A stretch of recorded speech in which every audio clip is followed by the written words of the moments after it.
வணக்கம் மாணவ செல்வங்களே, எப்படி இருக்கீங்களா? நல்லா இருக்கீங்களா? நீண்ட நாளைக்கு அப்புறம் இன்றைக்கி நம்ம தமிழ் வகுப்பில் என்ன செய்கிறோம், சந்திக்க போகிறோம். அடுத்து லைவ் கிளாஸில் இருக்குது, அதுலேயும் நம்ம என்ன செய்யலாம் பார்க்கலாம். சரியா? இப்போ நம்ம போன மாத தேர்வுக்கு என்ன செஞ்சோம் அப்படின்னா, இயல் 2ல் என்ன பாதி வரைக்கும் டெஸ்ட் எழுதியிருக்கோம் அப்படின்னு சொன்னால் சிலப்பதிகாரம் வரைக்கும் எழுதியிருந்தோம். இப்போ இன்றைக்கி நம்ம பார்க்க போகிறது என்ன அப்படின்னா, அடுத்த இருக்கக்கூடிய செய்யுள் பகுதி காணி நீளம். காணி நீளம்னா என்ன? காணினா என்ன?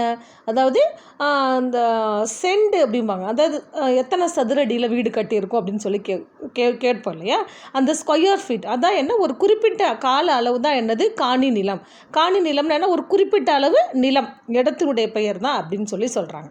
அந்த காணி நிலம் அப்படிங்கிறதுல ஆசிரியர் யார் அப்படின்னா பாரதியார். ஆசிரியர் யார்? பாரதியார். அவருடைய இந்த பாடலை தான் நம்ம பார்க்க போகிறோம். நுழையும் முன் பாருங்கள். அடுக்ககங்களில் வாழும் பலர் இயற்கை தரும் இன்பத்தை எண்ணி ஏங்குகிறார்கள். அடுக்ககங்கள்னா என்ன? அடுக்குமாடி குடியிருப்புகள், ஃப்ளாட்ஸ், அப்பார்ட்மெண்ட்ஸ். அவங்க என்ன செய்கிறாங்க? இயற்கை நேச்சராக இன்பத்தை அனுபவிக்கிறதுக்கு ஏங்குறாங்க. வீடு என்பது எப்படி இருக்க வேண்டும் என்று பாரதியார் கற்பனை செய்கிறார். ஒரு வீடுனா எப்படி இருக்கணும் அப்படின்னு என்ன செய்கிறார்? பாரதியார் கற்பனை செய்கிறார். அந்த காலத்தில் கிராமத்து வீடுகள்லாம் எப்படி இருக்கும்? முற்றங்கள்லாம் வைத்து, தோட்டத்தில் நிறைய மரங்கள்லாம் இருக்கும், கிணறு இருக்கும், எப்போ பார்த்தாலும் அந்த காற்று வீசிட்டு இருக்கும். அதெல்லாம் தான் என்னது, இயற்கை சூழலுக்கு நல்லது. இப்போ இந்த கொரோனா ஆதிக்கத்தினால திரும்ப நம்ம என்ன செஞ்சிட்ருக்கோம், அந்த இயற்கை முறைக்கு நம்ம போயிட்டுருக்கோம் இல்லையா? இயற்கை சூழலை உருவாக்க வேண்டியதன் தேவையை உணர்த்துகிறார். யார்? பாரதியார். இயற்கையை பல வகையிலும் போற்றிடும் பாரதியின் கனவு இல்லத்தை பற்றி அறிவோம். அவருடைய இல்லம்னா என்ன? வீடு எப்படி இருக்கணும்னு சொல்கிறாரு பாருங்கள். மனப்பாட பாடல்மா. காணி நிலம் வேண்டும் பராசக்தி, காணி நிலம் வேண்டும். ஒரு குறிப்பிட்ட அளவாவது எனக்கு என்ன செய்யணும்? இடம் வேணும். பராசக்தி காணி நிலம் வேண்டும். நிலம்னா இடம் வேணும். அங்கு தூணில் அழகியதாய் நன்மாடங்கள் துய்ய நிறத்தினதாய் அந்த காணி நிலத்திடையே ஓர் மாளிகை கட்டித்தர வேண்டும். அங்கு கேணி அருகினிலே தென்னை மரம் கீற்றும் இளநீரும் 10-12 தென்னை மரம் பக்கத்திலே வேணும். இது வரைக்கும் மனப்பாட பாடல்மா. முதல்ல பாடல் மட்டும் பாருங்கள், அப்புறம் நான் அதற்கான விளக்கம் சொல்கிறேன். காணி நிலம் வேண்டும் பராசக்தி, காணி நிலம் வேண்டும். காணி நிலம் வேண்டும் பராசக்தி, காணி நிலம் வேண்டும். அங்கு தூணில் அழகியதாய் நன்மாடங்கள் துய்ய நிறத்தினதாய் அந்த காணி நிலத்திடையே ஒரு மாளிகை கட்டித்தர வேண்டும். அங்கு கேணி அருகினிலே தென்னை மரம் கீற்றும் இளநீரும் 10-12 தென்னை மரம் பக்கத்திலே வேணும். நல்லா கவனிங்க. காணி நிலம் வேண்டும் பராசக்தி, காணி நிலம் வேண்டும். அதிலிருந்து காணி நிலம் வேண்டும், எனக்கு காணி அளவாவது நிலம் என்ன செய்யணும், இடம் வேணும். பராசக்தி அவர் எப்பயுமே யாரை போற்றி பாடுவார்னா பராசக்தி போற்றி பாடுவார். எனக்கு அந்த காணி நிலம் வேண்டும். அங்கு தூணில் அழகியதாய் நன்மாடங்கள். மாடங்கள்னால் சொல்லும் பொருளில் பாருங்கள் இருக்குது. மாளிகையின் அடுக்குகள், ஒவ்வொரு அடுக்காக இருக்கு இல்லையா? மாடங்கள், பால்கனின்னு சொல்லுவாங்க. அதான் என்னது, மாடங்கள். அங்கு தூணில் அழகியதாய், தூணா பில்லர். வீடு கட்டுக்கு என்ன செய்வாங்க? பில்லர். நீங்கள் வீட்டுக்கு முன்னாடி பார்த்தீங்கன்னா அந்த வண்டிகள்லாம் 2 வீலர்ஸில் நிறுத்துகிற இடத்துல பில்லர்ஸ் மாதிரி போட்டிருப்பாங்க. அதான் என்னது, தூணில் அழகியதாய் நன்மாடங்கள் துய்ய நிறத்தினதாய், நல்ல வடிவத்தில் அந்த காணி நிலத்திடையே ஒரு மாளிகை கட்டித்தர வேண்டும். அந்த இடத்துல எனக்கு ஒரு மாளிகை கட்டித்தர வேண்டும் பராசக்தி. எந்த இடத்துல? எனக்கு ஒரு குறிப்பிட்ட அளவு நிலம் வேணும். அந்த நிலத்தில் அழகான அடுக்குகளோடு மாடங்களோடு கூடிய அழகான வீடு எனக்கு வேணும். அந்த வீட்டில் என்ன இருக்குன்னு சொல்கிறார் பாருங்கள்.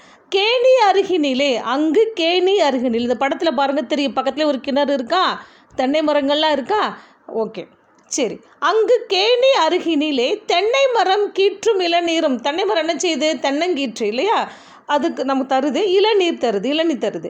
10-12 இருக்கணுமா? எத்தனை இருக்கணுமா? 10-12 தென்னை மரங்கள் பக்கத்திலே வேணும் அப்படின்னு சொல்கிறார். நல்ல முத்து சுடர் போலே நிலா ஒளி முன்பு வர வேணும். அந்த வீட்டுக்கு முன்னாடி நிலா ஒளி என்ன செய்யணும்? முன்ன வரணும், சாயந்தர பொழுதுல. அங்கு கத்தும் குயில் ஓசை, அங்கே என்ன செய்யணும்? குயில் கூவும் தான் என்ன செய்கிறாரு? கத்தும் குயில் ஓசை, குயிலுடைய ஓசை கேட்கணும். சற்றே வந்து காதில் பட வேணும். யாருடைய காதில்? பாரதியாருடைய காதில் குயில் ஓசை. என்றன் சித்தம் மகிழ்ந்திடவே நன்றாய் இளம் தென்றல் வர வேண்டும். சித்தம்னா உள்ளம். சித்தம்னா என்ன? உள்ளம். என்னுடைய மனம் மகிழுமாறு தென்றல் காத்து வரணும்னு சொல்கிறார். சொல்லும் பொருளும் பாருங்கள். காணினா என்ன? நில அளவை குறிக்கும் சொல், ஒரு குறிப்பிட்ட நில அளவை குறிக்கும் சொல். மாடங்கள்னா மாளிகையின் அடுக்குகள். சித்தம்னா உள்ளம். காணி நில அளவை குறிக்கும் சொல். மாடங்கள் மாளிகையின் அடுக்குகள். சித்தம் உள்ளம். இப்போ நம்ம நுழைமுன் பார்த்தோம், அந்த மனப்பாட பாடல் பார்த்தோம், சொல்லும் பொருளும் பார்த்தோம் இல்லையா? இப்போ ஆசிரியர் யாருன்னு சொன்னேன், பாரதியார். அவரை பற்றி என்ன செய்ய போகிறோம், பார்க்க போகிறோம். நூல்வெளி பாருங்கள். 20ஆம் நூற்றாண்டின் இணையற்ற கவிஞர் பாரதியார். 20ஆம் நூற்றாண்டு இணையற்ற கவிஞர் யார்? பாரதியார். நம்ம எல்லாருக்குமே பாரதியார், பாரதிதாசனை தெரியும். அவரது இயற்பெயர் சுப்பிரமணியன். அவருடைய இயற்பெயர் என்னமா? சுப்பிரமணியன். இளமையிலேயே சிறப்பாக கவி பாடும் திறன் பெற்றார். கவி பாடுனா என்ன? கவிதை இயற்றக்கூடிய, பாடல் இயற்றக்கூடிய திறமை பெற்றவர். எட்டயபுர மன்னரால் பாரதி என்னும் பட்டம் வழங்கி சிறப்பிக்கப்பட்டவர். எட்டயபுரம் அவர் பிறந்த ஊர் இல்லையா, அங்கு வாழ்ந்த மன்னரால் பாரதி என்ற பட்டம் வழங்கி சிறப்பிக்கப்பட்டவர். தம் கவிதையின் வழியாக விடுதலை உணர்வை ஊட்டியவர். விடுதலை உணர்வை மக்கள்கிட்ட ஒரு விழிப்புணர்ச்சி ஏற்படுத்தினவர் தன்னுடைய பாடல்கள் மூலமாக பாரதியார். மண் உரிமைக்காகவும், மண் உரிமை என்ன, நம்ம நாடை பிற ஆங்கிலேயர்கிட்ட காக்கிறதுக்காகவும் பாடுபட்டவர். மண் உரிமைக்காகவும் பெண் உரிமைக்காகவும், பெண் விடுதலைக்காக, பெண் கல்விக்காக பாடுபட்டவர். நாட்டுப்பற்றும் மொழிப்பற்றும் மிக்க பாடல்கள் பலவற்றை படைத்தவர். நாட்டுப்பற்று, மொழிப்பற்று. நாட்டுப்பற்றுனா நம்ம நாட்டை பற்றிய பற்றுனா என்னது, ஆர்வம், விருப்பம். அது நாட்டுப்பற்றையும் மொழிப்பற்றையும், லாங்குவேஜ் இல்லையா, மிக்க பாடல்கள் பலவற்றை படைத்தவர். படைத்தவர்னா இயற்றியவர் யார்? பாரதியார். அவர் இயற்றிய நூல்கள் என்னென்ன தெரியுமா? பாஞ்சாலி சபதம், கண்ணன் பாட்டு, குயில் பாட்டு. இது 3 ரொம்ப முக்கியமான நூல்கள். பாஞ்சாலி சபதம், கண்ணன் பாட்டு, குயில் பாட்டு போன்ற பல நூல்களை இயற்றியுள்ளார். பாரதியாரின் கவிதைகள் என்னும் தொகுப்பில் இப்பாடல் இடம்பெற்றுள்ளது. இந்த காணி நிலம் அப்படிங்கிற பாடல் எந்த தொகுப்பில் இடம்பெற்றிருக்கு? பாரதியார் கவிதைகள் என்னும் தொகுப்பில் இடம்பெற்றுள்ளது. இப்போ மேலே பாடலுக்கான பொருள் பார்க்கலாமா? பாடலையும் பார்த்துக்கிட்டே வாங்க. காணி நிலம் வேண்டும் பராசக்தி, காணி நிலம் வேண்டும். எனக்கு காணி அளவாவது என்ன செய்யணும்? இடம் வேணும், நிலம் வேணும் அப்படின்னு சொல்லி கேட்குறாரு. யாருக்கிட்ட? பராசக்தி கிட்ட. அங்கு தூணில் அழகியதாய், நல்ல தூண்களை உடைய நல்ல மாடங்கள்னால் என்ன சொன்னேன்? அடுக்குகள், மாளிகையின் அடுக்குகள் மேலே இருக்கும், பால்கனி போல் இருக்கும், புரியுதா? அந்த அடுக்குகள் தூய நிறத்தினதாய். தூய நிறம்னா என்ன? அழகான தூண்களையும் தூய நிறமுடைய மாடங்களையும் அது கொண்டிருக்க வேண்டும். ஒரு வீடுனா எப்படி இருக்கணும்? அது காத்தோட்டமாக இருக்கணும். இப்போ இருக்கிற மாதிரி என்ன செய்யக்கூடாது? குடோன் மாதிரி என்ன செய்யக்கூடாது? இருக்கக்கூடாது. 4 புறம் இடைவெளி விட்டு காம்பவுண்ட் போட்டு என்ன செய்யணும்? ஜன்னல்கள், அதில் நல்லா தாராளமாக காற்று உள்ளே வர மாதிரி எனக்கு வீடு வேணும் அப்படின்னு பராசக்தி கிட்ட யார் கேட்குறாரு? பாரதியார் கேட்குறாரு. தூண்களையும் தூய நிறமுடைய மாடங்களையும் அடுக்குகளையும் என்ன செய்யணும்? கொண்டிருக்க வேண்டும். நல்ல நீரை உடைய கிணறும் அங்கே இருக்க வேண்டும். அந்த வீடு நல்ல காத்தோட்டமாக இருக்கணும். பக்கத்தில் என்ன இருக்கணும்? கிணறு இருக்கணும் அப்படின்னு சொல்லி சொல்கிறாரு. கிணறு இருக்க வேண்டும். இளநீரும் கீற்றும் தரும் தென்னை மரங்களும் அந்த வீட்டை சுற்றி இருக்கணும். நிறைய தென்னை மரங்கள் இருக்கணும். எப்படிப்பட்ட தென்னை மரங்கள்? 1 2 கிடையாது, 10 15 தென்னை மரங்கள் இருக்கணும் அப்படின்னு சொல்லி சொல்கிறாரு. அங்கே முத்து போன்ற நில ஒளி வீச வேண்டும். அங்கே என்ன ஆகணும்? நல்ல முத்து சுடர் போல, முத்து போன்ற சுடர் போல நிலா ஒளி முன்பு வர வேண்டும். சாயந்தரம் பொழுது ஆனால் என்ன செய்யணும்? அந்த நிலவு வீட்டுக்குள்ளே என்ன செய்யணும்? வரணும். நில ஒளி வீச வேண்டும். அடுத்து காதுக்கு இனிய குயிலின் குரலோசை கேட்க வேண்டும். காதுக்கு இனிய என்ன செய்யணும்? குயிலின் குரலோசை கேட்கணும்.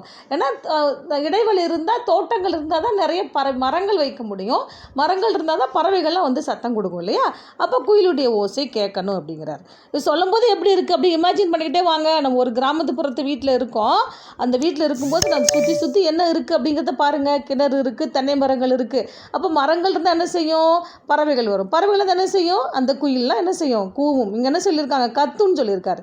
கத்தும் குயிலோசை சற்றே வந்து என்ன செய்யணுமா? காதில் அவருக்கு கேட்கணுமா. அடுத்து என் சித்தம் மகிழ்ந்திடவே என மகனம் மகிழுமாறு இளந்தண்டல் வீச வேண்டும். நிறைய மரங்கள் இருந்தால் என்ன செய்யணும்? காற்று நல்லா வீசும் இல்லையா? அப்போ இளந்தண்டல் வீச வேண்டும் அப்படின்னு சொல்லி சொல்கிறாரு. பாடலுக்கான பொருள் புரியுதாம்மா? எனக்கு சிறிய அளவு காணி அளவு நிலம் வேணும். அந்த நிலத்தில் ஒரு காற்றோட்டமான ஒரு வீடு வேணும். அந்த வீடு எப்படி இருக்கணும்? நல்ல மாடங்களையும் தூண்களையும் உடையதாக இருக்கணும். நல்ல நீரை உடைய கிணறு இருக்கணும்.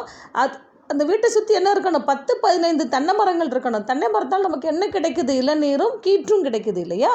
அடுத்து நில ஒளி வீச வேண்டும். காதுக்கு இணைய குயிலின் ஓசை, குரல் ஓசை கேட்க வேண்டும்.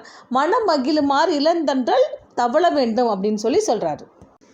நம்ம முதல்ல என்ன பார்த்தோம் அப்படின்னு சொன்னால், நுழைமுனுங்கிறதுல பார்த்தோம். மனப்பாட பாடல் பார்த்தோம் இல்லையா? காணி நிலம் வேண்டும் பராசக்தி, காணி நிலம் வேண்டும்.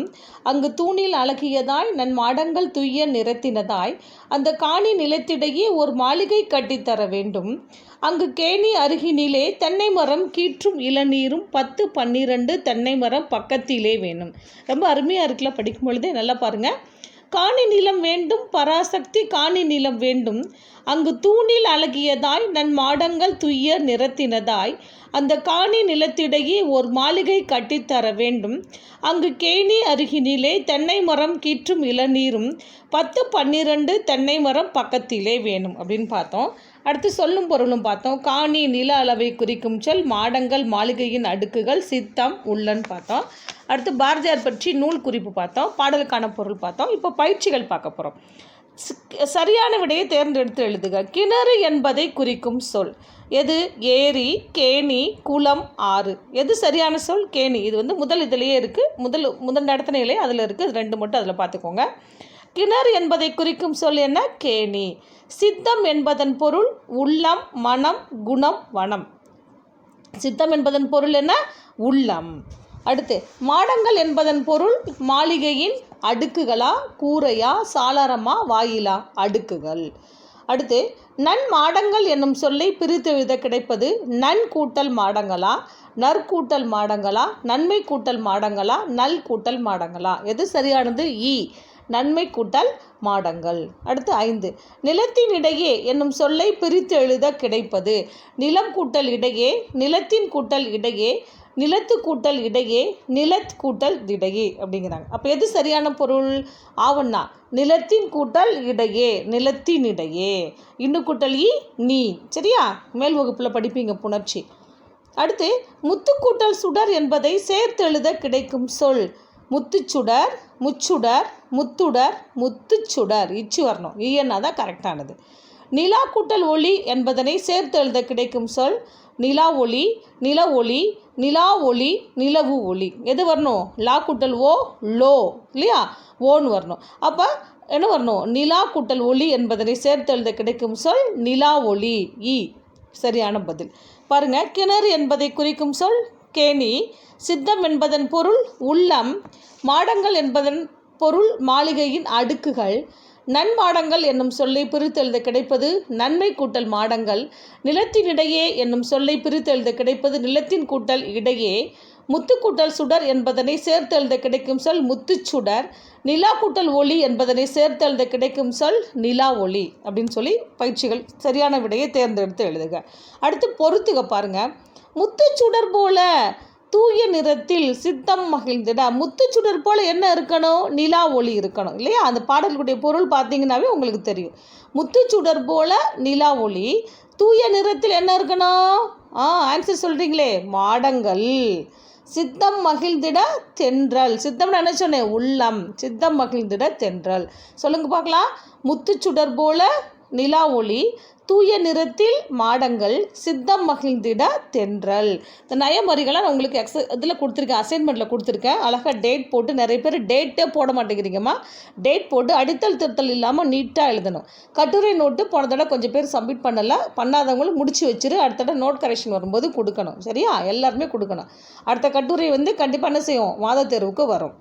அடுத்து குருவினாவும் எழுதி கொடுத்துருக்குறேன் உங்களுக்கு. காணி நிலம் பாடலில் பாரதியார் வேண்டுவன யாவை?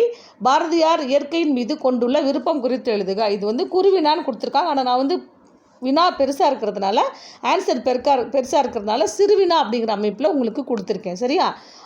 இதெல்லாம் கொஞ்சம் படிச்சுக்கிடுங்க. படிச்சுட்டு நீட்டாக அழகாக அசைன்மெண்ட் என்ன செய்யுங்க, அன்னன்னைக்கு வேலையை அன்னன்னைக்கு அழகாக என்ன செஞ்சிடணும்? முடிச்சுட்டா தான் நமக்கு எக்ஸாம் டைமில் படிக்கிறதுக்கு ஈஸியாக இருக்கும். சரியா? மீண்டும் அடுத்த வாரம் சந்திக்கலாமா மாணவர்களே?